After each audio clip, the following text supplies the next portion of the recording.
রাজনীতি নিয়ে ছাত্র দলকে আমাদেরকে বলেছেন যে না এগুলো কিছু করা যাবে না, তোমরা পজিটিভ পলিটিক্স করতে হবে, আরো পজিটিভ পলিটিক্স করতে হবে।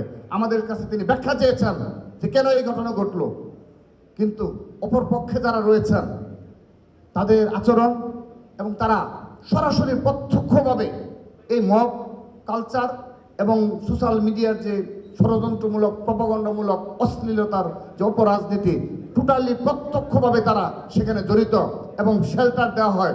সর্বশেষ আমরা দেখেছি এই ঢাকা বিশ্ববিদ্যালয়ের অনেকগুলো পেজের অ্যাডমিন যারা সাদিক কামের সাথে সরাসরি জড়িত। আমরা নেগেটিভ পলিটিক্স করতে চাই না। আসুন আমরা সব কিছু ভুলে গিয়ে আপনারা স্বচ্ছতার পরিচয় দেন। আমাদের এই ছাত্র দলের কি কি স্বচ্ছতার পরিচয় দিতে হবে আপনারা বলুন, আমরা স্বচ্ছতার পরিচয় দেব।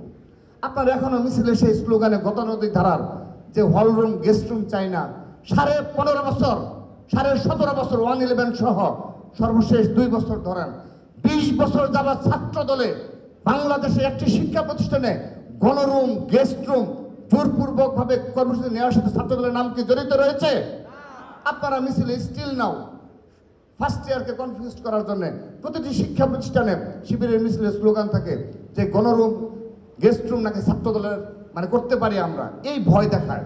রুমে রুমে গিয়ে শুধু এই আলাপি করে পজিটিভ কোনো কথা তারা বলে না। তারা এটা বলে না এই 2 বছর ছাত্র দল তারা নিজেরাই বারবার নিবেদন করছে ঢাকা বিশ্ববিদ্যালয় প্রশাসনের নিকট। আমরা আবেদন জানিয়েছি যে আপনি আইনগতভাবে আইনিভাবে নিষিদ্ধ করে দিন, আমরা সেখানে সিগনেচার করব। সেই দিন শিবির সেই মিটিংয়ে আসে নাই, আমরা সেদিন ছিলাম, 5টি ছাত্র সংগঠন ছিল।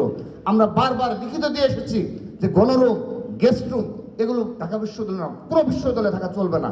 আর আমরা এটি আইনগতভাবে লিখিতভাবে করতে চাই যেন তারা এটি নিয়ে আর অপরাজনীতি করতে না পারে। প্রিয় উপস্থিতি, আহ্বান জানাচ্ছি, বারবার আহ্বান জানিয়ে গেলাম। আমি আমার বক্তব্য শেষ পর্যায়ে চলে এসেছি। শেষ বিষয়গুলি নিয়ে বলতে